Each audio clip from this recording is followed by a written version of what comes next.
अब बात करते हैं हम अपने एनर्जेटिक्स की।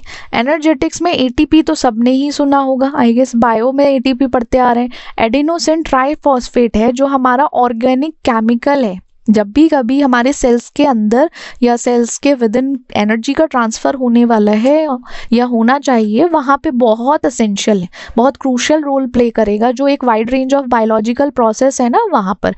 अब एटीपी हमारा मॉलिक्यूलर यूनिट है करेंसी की। अब जो इंट्रासेलुलर एनर्जी ट्रांसफ़र हो रहा है ना वहाँ पे, अब एटीपी का काम क्या है? एटीपी से क्या समझ रहे हो? एनर्जी है, ठीक है। एडिनोसिन ट्राइफॉस्फेट हमारा केमिकल तो है, ऑर्गेनिक केमिकल, जो क्या काम कर रहा है हमारे सेल के अंदर एनर्जी के ट्रांसफ़र का काम करता है। एनर्जी को इधर से उधर ले जाना, प्राइमरी एनर्जी कैरियर है लिविंग ऑर्गेनिज्म में, और एक तरीके से फ्यूल की तरह काम करता है। ये समझ जाओ एटीपी हमारा क्या है? फ्यूल है, एनर्जी फ्यूल है, या केमिकल रिएक्शन के लिए जो एनर्जी रिक्वायर्ड होती है वो फ्यूल है जो हमारा सेल यूज़ करेगा। अब एटीपी बनता कैसे है, फॉर्मेशन कैसे होगी? एटीपी हमारा बहुत सारे सेलुलर प्रोसेस के थ्रू फॉर्म होगा, जिसमें हमारा एक तो सेलुलर रेस्पिरेशन है। जब माइटोकॉन्ड्रिया में सेलुलर रेस्पिरेशन होता है तब एटीपी फॉर्म होगा। और अगर बात करें ग्लाइकोलाइसिस की, साइटोप्लाज्म में जो ग्लाइकोलाइसिस होता है ना, तब भी एटीपी फॉर्म होता है। बहुत सारी स्टेजेस हैं। अब ये आप बायोकेमिस्ट्री में पढ़ोगे, बायोकेमिस्ट्री में देखोगे कि अभी आई गेस आप पढ़ रहे हो बायोकेमिस्ट्री, तो बायोकेमिस्ट्री में क्या होता है कि हमारी क्रेब्स साइकिल है, सिट्रिक एसिड साइकिल होती है, ग्लाइकोलाइसिस है, वहाँ पे एटीपी का प्रोडक्शन होता है। उससे आपको पता चल जाएगा कि सेलुलर रेस्पिरेशन में कोई मेन स्टेजेस हैं कैसे होता है, या ऑक्सीडेटिव फॉस्फोराइलेशन में। ग्लाइकोलाइसिस में जो हमारा साइटोप्लाज्म के अंदर हो रहा है, वहाँ ग्लूकोज का ब्रेकडाउन हो रहा है पायरूवेट में। ग्लूकोज कहाँ कन्वर्ट हो जाता है? ग्लूकोज का ब्रेकडाउन होकर पायरूवेट बनता है, जिसमें हमारी स्मॉल यील्ड ऑफ एटीपी आती है। स्मॉल यील्ड ऑफ एटीपी है किसके थ्रू? जो हमारा सबस्ट्रेट लेवल है ना, फॉस्फोराइलेशन और एनएडीएच का, उसके थ्रू। सिट्रिक एसिड साइकिल है जो हमारी क्रेब्स साइकिल भी होती है। कहाँ होगी ये? हम सेलुलर की बात करें ना, सेल में माइटोकॉन्ड्रिया होता है, माइटोकॉन्ड्रिया के अंदर हमारी ये साइकिल होगी जहाँ पे पायरूवेट जो है वो कन्वर्ट होगा एसिटाइल कोएंजाइम ए में। अब यहाँ पे पायरूवेट था, वो कन्वर्ट हो गया एसिटाइल कोएंजाइम ए में। अब ये चीज़ें क्या है? ये एक दूसरे से कनेक्टेड है। ये हमारे ग्लाइकोलाइसिस साइटोप्लाज्म में हो रहा है, सिट्रिक एसिड साइकिल हमारी माइटोकॉन्ड्रिया में हो रही है, ठीक है। अब ये कन्वर्ट हो गया, ये एंटर करेगा साइकिल में, क्या प्रोड्यूस करेगा? एनएडीएच और FADH2 प्रोड्यूस करेगा, जो कार्बन डाइऑक्साइड रिलीज करने वाला है, ठीक है। ये एक प्रोसेस है पूरा हमारा, किस तरीके से हमारा एटीपी का जनरेशन हो रहा है या हमारा एटीपी प्रोड्यूस हो रहा है। फिर ऑक्सीडेटिव फॉस्फोराइलेशन में क्या होता है? इलेक्ट्रॉन जो है हमारा NADH से FADH, और इन दोनों में ट्रैवल करेगा इलेक्ट्रॉन ट्रांसपोर्ट के थ्रू, जो हमारे माइटोकॉन्ड्रियल मेम्ब्रेन के अंदर एक चेन है, जिसमें क्या करेगा? प्रोटॉन ग्रेडियंट है वो सिंथेसिस करेगा एटीपी को, किसके थ्रू? एटीपी सिंथेज के थ्रू। जो हमारा एटीपी सिंथेज एंजाइम है ना, उसके थ्रू प्रोड्यूस करेगा हमारा एटीपी। अब रोल क्या है? देखो, रोल की क्या बात करें, ये तो नॉर्मल सी बात है ना। सेल के अंदर अगर एनर्जी का ट्रांसफर हो रहा है, एनर्जी का प्रोडक्शन हो रहा है, तो किसके लिए हो रहा है? वो सेलुलर फंक्शन के लिए। अब सेलुलर फंक्शन होगा तो आगे टिश्यू करेंगे, टिश्यू से ऑर्गन काम करेगा, ऑर्गन से ऑर्गन सिस्टम काम करेगा, तो हमारा सेलुलर लेवल पर एटीपी जनरेट होता है। पहले एनर्जी ट्रांसफर होगा, एनर्जी जो स्टोर रहती है वो हमारी हाई एनर्जी फॉस्फेट बॉन्ड में होती है, में हाइड्रोलिसिस होगा। जो बॉन्ड है उनका ब्रेकडाउन होने के बाद ही हमारे एटीपी रिलीज होती है, एनर्जी रिलीज करता है, जो हम सेल के बहुत सारे प्रोसेसेस में यूज करेंगे, या फिर हम नहीं, ये हम आ जाता है, हम नहीं यूज़ करेंगे, सेल खुद ही यूज़ करेगा, उसका काम है वो कर रहा है। मतलब सेल क्या करेगा? उसको एज इन बहुत सारे पर्पसेस के लिए यूज़ कर लेगा, जो उसमें प्रोसेसेस चल रहे हैं। अब सेलुलर प्रोसेसेस हैं। अब एक तरीके से देखो, करेंसी क्यों कहा गया है? करेंसी ये है कि इसे प्रोसेस के लिए एनर्जी चाहिए। हमारा एटीपी एज ए एनर्जी की तरह काम करेगा। अब सोचो इसके पास कितनी एटीपी है, 30 एटीपी अगर है या 40 एटीपी है, तो उसको क्या करेगा? वो एज एन यूज़ करेगा अपने प्रोसेस के लिए, सेल के सेलुलर प्रोसेस के लिए। भैया देखो, एनर्जी रिक्वायर है।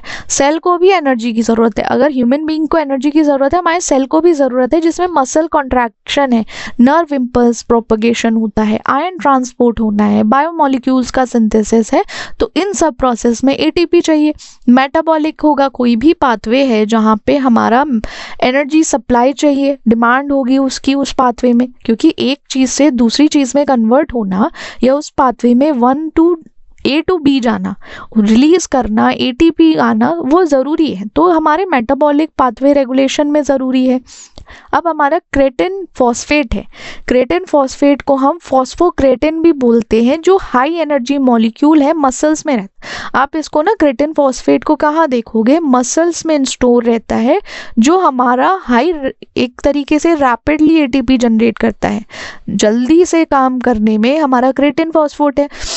अब जो क्रेटिन फॉस्फेट होता है हमारा मॉलिक्यूल उसमें स्टोर रहेगा मसल में, तो मसल में क्या करेगा? ज़्यादा से ज़्यादा रीजनरेट कर पाएगा एटीपी को, जो हमारा प्राइमरी एनर्जी करेंसी है ना सेल के लिए, उसको एज एन यूज़ करेगा बहुत सारे अलग अलग पर्पसेस के लिए, प्रोसेसेस के लिए। अब जैसे फिजिकल एक्टिविटी होनी है, फिजिकल एक्टिविटी में स्प्रिंटिंग है, वेट लिफ्टिंग है, वो आ जाएगा। और फॉर्मेशन कैसे होगा? क्रेटिनिन फॉस्फेट का फॉर्मेशन सिंथेसिस होगी। क्रेटिनिन हमारा सिंथेसाइज होगा लिवर और किडनी में। किसके थ्रू? अमाइनो एसिड ग्लाइसिन के थ्रू। ये ग्लाइसिन के थ्रू सिंथेसाइज होता है। सिंथेसाइज क्रेटिन फिर ट्रांसपोर्ट हो जाएगा हमारे मसल्स में ब्लड स्ट्रीम के थ्रू। अब ये मसल्स में हमारा प्रोड्यूस हुआ, ब्लड स्ट्रीम के थ्रू वो चला गया। अब फॉस्फोराइलेशन होगा मसल सेल्स में, जो क्रेटिनिन है वो फॉस्फोराइलेट होगा। फॉस्फोराइलेट में क्या होता है? फॉस्फेट ग्रुप ऐड हो जाता है, बस क्रेटिन में और कुछ नहीं होता।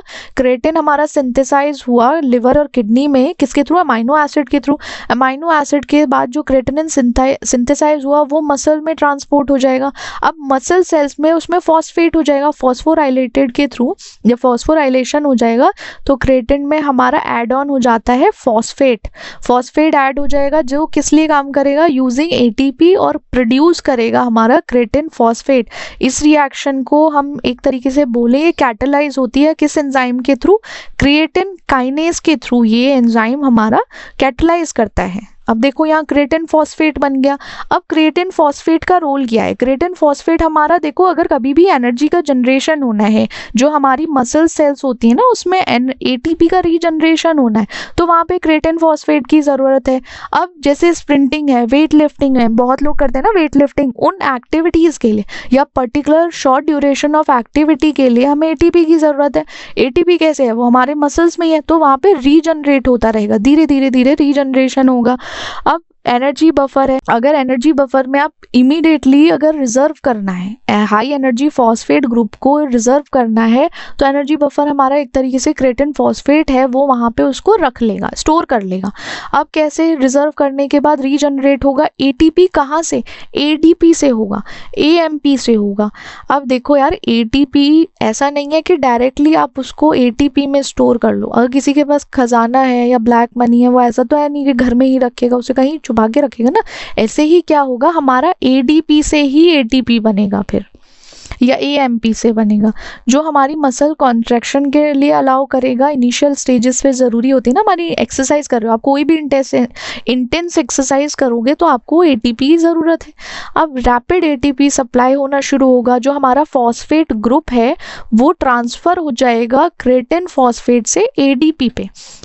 अब जो हमारा फॉस्फेट ग्रुप था ना, फॉस्फेट ग्रुप जो क्रेटिन फॉस्फेट से लगा था, वो ट्रांसफ़र हो जाएगा एटीपी पे। एटीपी पे जैसे ही ट्रांसफ़र होगा हमारा एटीपी बन जाएगा। तो ये हमारा एक प्रोसेस है, और इस प्रोसेस में कौन टेक पार्ट करेगा? कौन सा एंजाइम? हमने बात की थी ना अभी एंजाइम की, वो है हमारा क्रेटिन काइनेज। क्रेटिन काइनेज की हेल्प से ही फॉस्फेट एडीपी पे जाता है और एटीपी बनता है। ठीक है, इस तरीके से समझो। हमारा ये क्रेटिन फॉस्फेट है, ये क्रेटिन फॉस्फेट हो गया।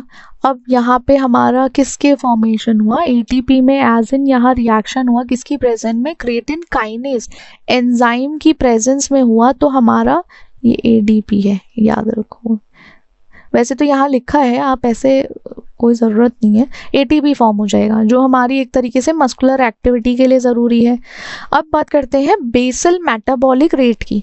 बेसल मेटाबॉलिक हमारी amount of energy measured in calories.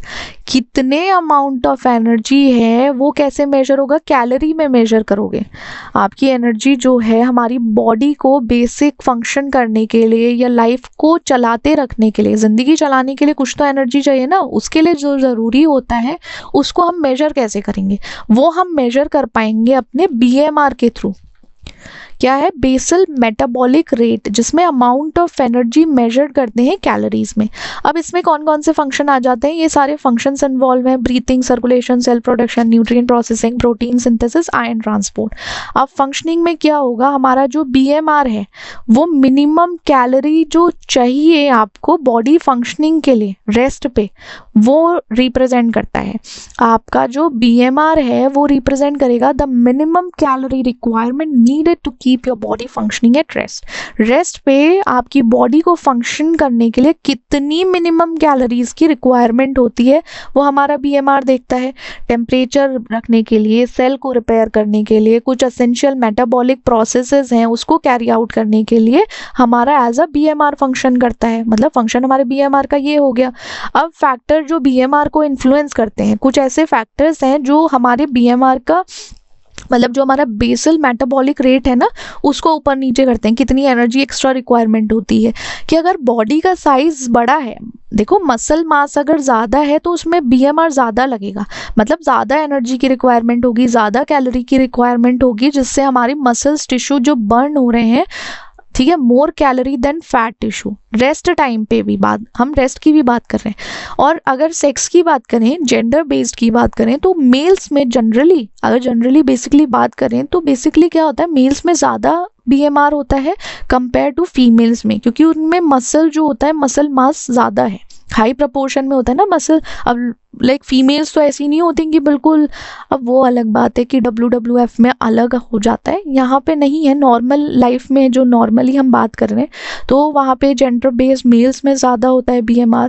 As के कंपैरिजन में हमारा BMR जैसे जैसे हम बड़े होते जाते हैं ना, बड़े क्या, बड़े तो हो ही गए हैं ऑलमोस्ट सब, बट स्टिल BMR जैसे एज बढ़ती है, आज अगर आप 30 के हो, कल 40 के हो जाओगे, मतलब आप तो अभी छोटे हो, 20 के हो या 20 से भी छोटे हो, टीनेजर हो, 18 के हो, 18 के हो, कल 20 के हो जाओगे, 30, 40, 50, तो धीरे धीरे क्या होगा, आपका BMR कम होता जाएगा, क्योंकि आपकी मसल मास कम होता है। आपका धीरे धीरे फिजियोलॉजिकल, जो आपके फिजियोलॉजिकल चेंजेस हैं, देखो फिजियोलॉजिकल चेंजेस नॉर्मल है, होने ही हैं, तो उसके हिसाब से चेंज हो जाएगा। अब वो ही है ना, फिर जेनेटिक फैक्टर आ जाता है। जेनेटिक के कुछ फैक्टर्स हैं जिसमें BMR इन्फ्लुएंस होता है। हार्मोन है, हार्मोनल स्ट्रेस है या हार्मोनल है या हेल्थ स्टेटस है, उस स्टेटस के बेसिस पर भी हमारा BMR रेगुलेट होता है।